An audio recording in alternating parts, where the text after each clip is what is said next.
बचपन से एक शख्स को देखते हुए बड़ी हुई हूँ और उनकी छवि दिमाग में एकदम बैठी हुई है मेरे। जैसे मैं जॉइंट फैमिली से हूँ, एक स्टीरियोटिपिकल फैमिली से हूँ जहाँ पे लड़कियों या लेडीज का बाहर काम करना अलाउड नहीं होता था, या जो भी कहे उसको। और वैसी फैमिली में मैंने अपनी बड़ी बुआ को काम करते हुए देखा था, बिजनेस करते हुए देखा था। तो वो उनकी जो एक छवि थी ना, उनको मैडम के नाम से उनके ऑफिस में बुलाया जाता था, उनके वर्क प्लेस पे। तो वो उनकी जो छवि थी ना, वो मैडम वाली, मैडम एकदम ऐसे स्ट्रेट चलना, साड़ी को तह करके पहनना, और एक पर्स, उनका एक बड़ा सा बैग, उसको हम लोग बचपन में कहते थे ये अली बाबा का ये थैला। उस थैले में हर कुछ रहता था। एक लिपस्टिक रहती थी, बिंदी रहती थी, कंघी रहती थी। मेरा वो सपना था कि मैं उनकी तरह बनूं, मैडम मैं भी बनूं, मैं भी कुछ करूं। तो फैमिली से अलग एक सोच थी कि नहीं, वो स्टीरियोटिपिकल, वो टिपिकल हाउसवाइफ बन के नहीं रहना है, कुछ करना है। जब शादी की बात चली, पटना मायका है मेरा, शादी की बात चली छपरा में, तो लगता था कि अब तो सपने नहीं पूरे होंगे मेरे। अब तो एक छोटे शहर में, छोटे शहर की बहू बनकर रह जाऊंगी। और शादी करके आई तो फिर शायद इसको एक लड़की की आप आत्मकथा कह सकते हैं कि उसकी यही लाइफ है, अपने सपनों को साइड रख देना, फिर एक नई जिंदगी में आ जाना।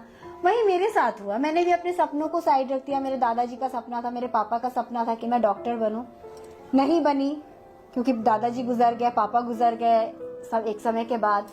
सब सपने छोड़कर शादी की बात आई, छोटे शहर में शादी हो गई। ऐसा लगा जैसे सब टूट गया, सब बिखर गया। खुद को संभाला, आई परिवार में, आई खुद घर की बहू बनी, बड़ी बहू बनी। यहाँ मेरे फादर इन लॉ ने बहुत सपोर्ट किया मुझे। वो हमेशा मुझे कहते थे कि तुम पढ़ी लिखी हो, तुमको कुछ तो कुछ करना है। लेकिन शायद मेरी किस्मत, पता नहीं, शादी के 1.5 साल बाद ससुर जी भी गुजर गए। उसके बाद लगा कि अब सब खत्म है राखी, अब तुम एक टिपिकल हाउसवाइफ बनकर रह जाओगी, घर देखना, खाना बनाना, बच्चे पालना। फिर वैसे ही लाइफ चलती गई, बच्चे हुए मेरे, मैं एकदम फैमिली में रम गई। वही टिपिकल खाना बनाना, घर देखना, बच्चे, टिपिकल वही। लेकिन शायद मेरे हस्बैंड के दिमाग में कहीं था कि नहीं, ये कुछ सपने लेकर आई है तो इसके सपनों के साथ खिलवाड़ नहीं करना चाहिए। शायद उनके दिमाग में कहीं पे था ये। उनकी बातों से कभी कभी मुझे फील होता था, लेकिन वो खुल के नहीं कहते थे, ना मैं खुल के उनसे कुछ पूछ पाती थी। फिर अचानक से एक दिन विस्फोट किया उन्होंने, दुकान में तुम्हारी जरूरत है, थोड़ा तुमको साथ देना पड़ेगा। मुझे लगा मैं दुकान बिजनेस का ABC नहीं जानती हूँ, मैं कहाँ से कुछ करूंगी। लेकिन मेरे हस्बैंड के मौसा जी, यानी मेरे मौसा ससुर ने मुझे बहुत हिम्मत दी उस वक्त। उन्होंने मुझे कहा कि चलो, मैं तुम्हारे साथ हूँ, मैं तुम्हारी मदद करता हूँ, मैं रहूंगा तुम्हारे साथ। और उनके इस साथ और हस्बैंड और सास के साथ और भरोसे ने मुझे एक अच्छा बिजनेस वुमेन भी बना दिया। फिर अभी उस रास्ते पे चल ही रही थी, बच्चे भी उसी में देख रही थी, घर भी देख रही थी। फिर अचानक से पता नहीं क्या मेरे पति को सूझा, मिसेस बिहार में कंपटीशन में पार्ट ले लो। फिर मुझे शौक लगा कि ये क्या हो गया भाई, अब क्या, घर देखो, दुकान देखो, ये। फिर इन्होंने बस एक बात बोली, मौका लगा है, चांस मिला है, हर किसी को नहीं मिलता है, करके ट्राई करने में क्या हर्ज है। बस ऐवे ही चली गई मिसेस बिहार में। किस्मत कहिए या पति का साथ कहिए या जो भी कहिए, ऊपर वाले घर परिवार का भरोसा कहिए, कि सेकंड रनर अप के रूप में आ गई। पहले तो छपरा में जानी ही जाती थी, शिव प्रकाश बाबू की बहू, वरुण बाबू की वाइफ, शिव प्रकाश ऑर्नामेंट्स की ओनर। उसके बाद एक वो वहां से एक अपनी पहचान बनी, राखी गुप्ता, मिसेस बिहार विनर। वो चीज जो है ना, वो किसी की बेटी कहलाना, बहन कहलाना, बहू, बीवी, वो बहुत अच्छा लगता है, बहुत वो अलग सी फीलिंग होती है। लेकिन जब आप खुद की एक नाम से आप जब पहचाने जाते हैं ना, लोग कहते थे अरे ये तो वही राखी गुप्ता है ना जो मिसेस बिहार में जीती हैं। तो लगता था कि नहीं यार, मैं भी कुछ हूँ। मिसेस बिहार में सेकंड रनर अप आने के बाद एक दिमाग में सोच आई कि राखी अगर इंसान चाहे तो कुछ भी कर सकता है। तो वहां से सोच आई कि क्यों ना मैं जो निसहाय हैं, जो गरीब हैं, जिन्हें हमारी जरूरत है, उनके लिए कुछ करूं। तो मैंने ये बात अपने पति से बोला।